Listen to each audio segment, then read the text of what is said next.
प्रेम कैसे जागृत होगा? कृष्ण कैसे करना है कृष्ण प्रेम? कृष्ण प्रेम पहले तो भावना से ही होगा। पहले समझना होगा कि हमें कृष्ण प्रेम करना है, और जब हम कृष्ण प्रेम करेंगे तो संसार गौण हो जाएगा। संसार की कोई वस्तु की कामना यदि है तो कृष्ण प्रेम नहीं हो सकता। सबसे पहले हमें लगे कि संसार केवल उतना ही रहे जिससे हमारा कृष्ण प्रेम पल्लवित होता रहे, बस संसार को उतना ही प्रयोग करना है। ठीक है, हम लोग देखिए, हम लोग उस श्रेणी के नहीं है। बाबा की स्थिति तो अलग है, तो सब छोड़ के बैठे हैं, छोड़ दिया। हम कैसे छोड़ दें? अभी हम अपनी नौकरी कैसे छोड़ दें? खाएंगे क्या, रहेंगे क्या, मकान का किराया कैसे देंगे? तो उसको केवल जो हम नौकरी कर रहे हैं उसको ये समझा जाए कि ये नौकरी हमें कृष्ण प्रेम में सहायता करेगी, इसलिए हम नौकरी कर रहे हैं। अच्छा, फिर अभी आप धाम में हैं, अभी प्रमोशन हो जाए, आपका 20,000 रुपये बढ़ जाए, तो जो अर्थ को केंद्र करने वाला होगा वो धाम को छोड़ के और चला जाएगा गुड़गांव।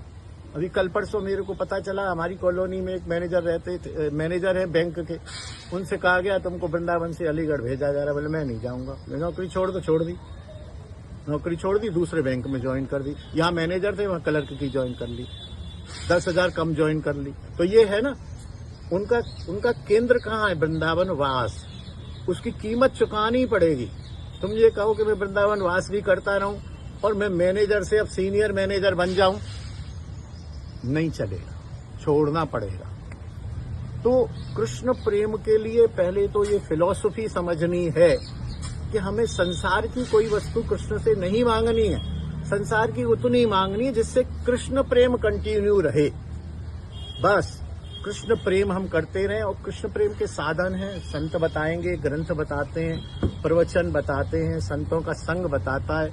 इन लोगों को देख के हम सीख सकते हैं उस चीज को कि कृष्ण प्रेम प्राप्त करने के लिए क्या क्या क्या करना पड़ता है, कितना त्याग करना पड़ता है।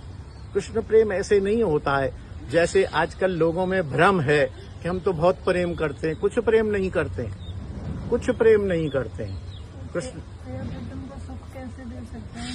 प्रिया प्रीतम को सुख देने की सर्वप्रथम तो यही है कि उनकी नाम, रूप, धाम और लीलाओं का गुणगान किया जाए सदैव, और उनसे संसार का कुछ न मांगा जाए। और न मांगने में भी तप नहीं, जिद्द नहीं, हमको भूख लग रही है और हम भूखे बैठे हैं, जिद्द नहीं, स्वभाव बन जाए हमारा। कृष्ण को सुख देने का स्वभाव बन जाए। एकादशी आए तो स्वभाव बन जाए कि आज तो ठीक है निर्जल रहना है, जल पी लेंगे, स्वभाव बन जाए। ये नहीं कि अरे भैया कल तो एकादशी है, कल तो भोजन नहीं करना है, कल अरे जल, अरे कैसे कल एकादशी है, कल अरे देखते हैं, तो ऐसा करेंगे, कुछ अमरस बना लेंगे, वो ले लेंगे। तो ये तो एक जिद हो गई। स्वभाव बन जाए, एकादशी का हम इंतजार करें, अपनी कामनाओं से अनासक्त हों। वस्तु को छोड़ने का नाम त्याग नहीं है भैया, वस्तु की आसक्ति का त्याग ही त्याग है। हम छोड़ाए बच्चों को कहीं और दिन में 3 बार बात कर रहे हैं, ये छोड़ा नहीं है। बस सारा दिन लगे रहे हम प्रिया प्रीतम को सुख देने में, कभी भोग बना रहे हैं, हाँ, कभी वस्त्र बना रहे हैं, हाँ, तो वो जैसे अब हम ड्यूटी में हमें समय नहीं मिलता इतना सुख देने का, यही मतलब भाव होता है प्रिया प्रीतम? नहीं, ये भाव नहीं है। देखिए, अष्टयाम लीला तक पहुंचना तो बहुत अभी आपके मेरे लिए बहुत मुश्किल काम है। हम बहुत ऊंचा ना देखें इसको। मैं ये कहता हूं कि 5,000 रुपए हैं और हम एक्टिवा स्कूटर लेना चाहते हैं, हम इतना ऊंचा नहीं जाएं। रोज कहता हूं मैं, आप मेरे लेक्चर्स को सुनिए, इनको लिंक दे देना यूट्यूब का। बहुत ऊंचा भी तो नहीं जाना है ना हमें। हम जो हैं, जो कर सकते हैं वो तो करें। अभी स्कूटर लेने की क्या जल्दी है? अभी हम उनको अष्टयाम लीला तो बहुत टेढ़ी खीर है। अष्टयाम की क्या, अभी हम अपनी पात्रता शुरू करें, हम अंतःकरण शुद्ध करें, हम भोजन शुद्ध करें, हम अपने विचारों को शुद्ध करें, हम राग द्वेष से दूर हों, हम मान अपमान से दूर हों, हमें विनम्रता आए, हमें निरंतर, हम ऑफिस में भी हैं तो निरंतर अंदर कृष्ण नाम हमारी चलता रहे, कृष्ण प्रीति चलती रहे। ये लगे कि कब 5 बजे और कब यहाँ से भगें। ये पहले भूमिका बनानी पड़ेगी। अष्टयाम सेवा तो ऐसे है जैसे PhD, और हम अभी 3री क्लास के बच्चे हैं। तो 3री क्लास का बच्चा सोचे कि मैं साल भर में PhD कर लूंगा, तो ये उसकी गलत फहमी है मेरे हिसाब से। जबकि लोग आजकल के जो प्रवक्ता हैं वो यही लालच देते हैं कि तुमको 6 महीने में मैं निकुंज में पहुंचा दूंगा। वो खुद ना पहुंचा, जो गारंटी ले रहा है वो खुद नहीं पहुंचा। अभी बाबा कह रहे थे कि 686 कथा की है किसी संत ने, किसी वैष्णव ने। और भागवत कथा का परिणाम बता रहे हैं कि पहली कथा में तो गोकर्ण चला गया, उसको विमान लेने आया। फिर विमान लेने आया तो दूसरे जो श्रोता आप हम बैठे सब बोले कथा तो हमने भी सुनी है और गोकर्ण ने भी सुनी है, उसके लिए विमान आया, हमारे लिए नहीं आया। तो उन्होंने कहा क्या नाम उनको दूसरे थे ना, धुंधुकारी गोकर्ण धुंधुकारी चला गया।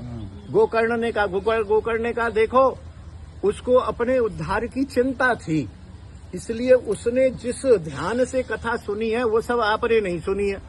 तो बोले अब की बार कहो हम ध्यान से सुनेंगे। बोले ध्यान से सुनोगे? बोले हाँ सुनेंगे। बोले फिर बैठ जाओ, एक कथा और करता हूँ। फिर सबरे बैठ गए और अपने उनके चाहती कि हमें भी विमान लेने आए और दोबारा कथा करी। बड़ा तो बोले अब की बार कहो हम ध्यान से सुनेंगे। बोले ध्यान से सुनोगे? बोले हाँ सुनेंगे। बोले फिर बैठ जाओ, एक कथा और करता हूँ। फिर सबरे बैठ गए और अपने उनके चाहती कि हमें भी विमान लेने आए और दोबारा कथा करी। बड़ा विमान आ गया, एयरबस पूरी की पूरी। सबरे गए तो 2 कथा में कितने आदमी चले गए और 686 कथा में क्या हुआ? एक भी गया क्या? खुद भी ना गए 686 में। एक इसमें मेरे को परिहास सूझ रहा है बाबा। एक यजमान था मनिया, वो बोला महाराज जी कथा करना है। बोले हाँ करेंगे। बोले कथा वैसा ही चाहिए जैसा परीक्षित को सुखदेव ने सुनाया था। बोले भाई ऐसा तो मैं तो सुखदेव नहीं हूँ, मैं कैसे सुनाऊंगा? बोले नहीं तो भेंट नहीं मिलेगा, हमको तो वही कथा चाहिए।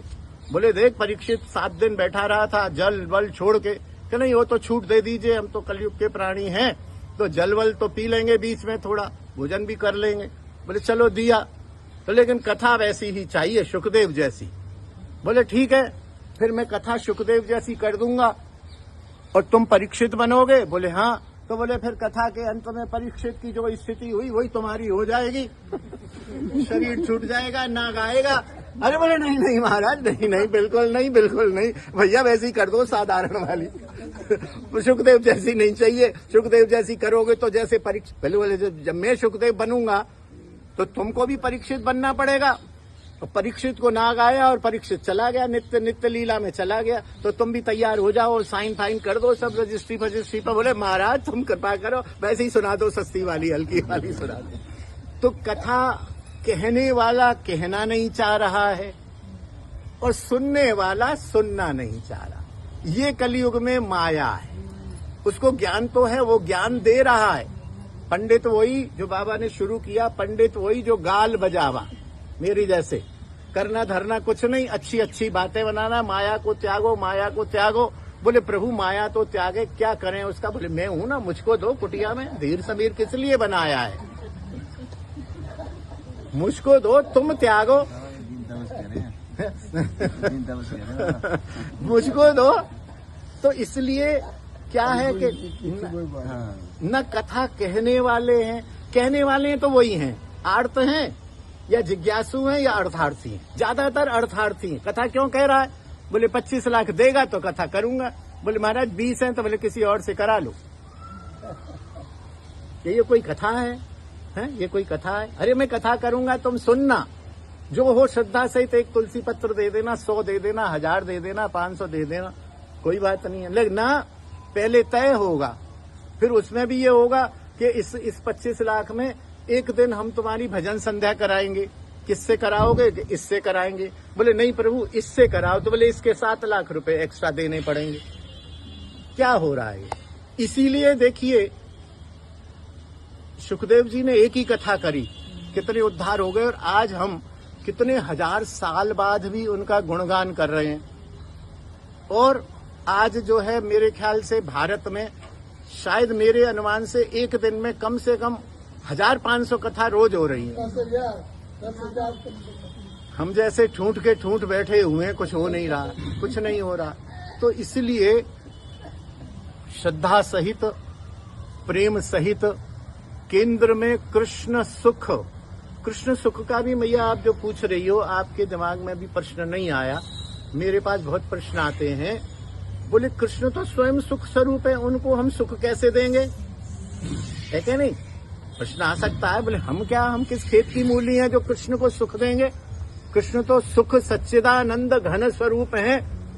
तो इसका एक लौकिक उदाहरण मैं दे देता हूं कि जैसे कोई बहुत बड़ा सेठ है ना, बहुत बड़ा सेठ है, करोड़पति है, लेकिन उसने अपने घर में एक बाई लगाई हुई है बर्तन मांजने वाली, 2-3 हजार रुपए महीने पर। तो वो 3,000 रुपए महीने की बाई उसको सुख देती है कि नहीं देती है? देती है ना। एक दिन बाई नहीं आए, सेठानी की हालत देखो बड़ी बुरी होगी। 2 दिन को पति चला जाए कोई दिक्कत नहीं है, पत्नी चली जाए कोई दिक्कत नहीं। अगर बाई ये कह दे मैं 3 दिन नहीं आऊंगी तो नानी सी मर जाती है। इसका मतलब वो बाई सुख देती है ना। उसी तरह हम एक दासी बनके, हमको ये नहीं देखना है वो बहुत बड़े आदमी को ही तो ज्यादा नौकर चाहिए होते हैं, हम किंकर